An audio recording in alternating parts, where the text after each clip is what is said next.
مساء الخير. في الفيديو ده هحل مشكله بتواجه ناس كتير جدا، وهو ان هو بيعمل اعلان رسائل بتجيله رسائل كتير جدا.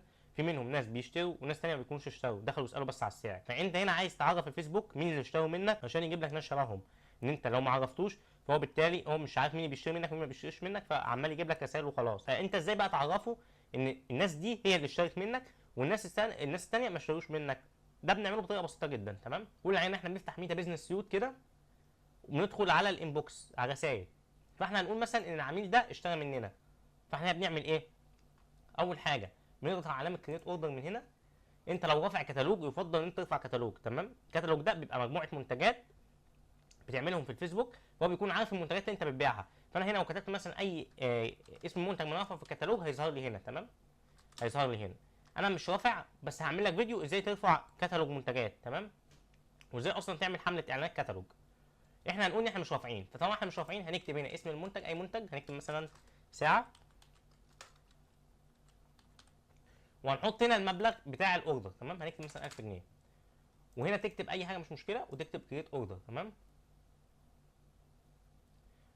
وبعد كده تدوس ان تعمل هي مارك از بيد. تمام، فهو كده ايه، كده الاعلان ده كده المفروض الاوردر اتدفع. تمام، حاجه ثانيه بتعملها ان انت بتخش هنا بتعمل ده مارك از ليد. معنى كده ان الشخص ده اشترى منك. بيقول لك الليد دي عباره عن ايه، هتقول كونفرجن. تمام، وهنا بتدوس بيد او اوردر. تمام، بس كده.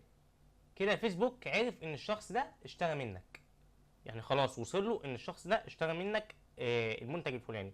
فهيبدا يجيب لك ناس شبه الشخص ده. الناس اللي هم ما اشتروش منك ممكن تعمل الحركه دي معاهم، بس ما تعملش الحركه اللي هي بتاعت تدوس هنا كريت اوردر ويدخل هنا على طول من هي اللي بتاعت ليد، وتختار ان هم نو كواليفايد. دي نو كواليفايد ان هم مش الناس اللي هم انت عايزهم، او مش العملاء بتوعك. تمام، عشان ما يجيبلكش ناس شبه الايه الناس دي.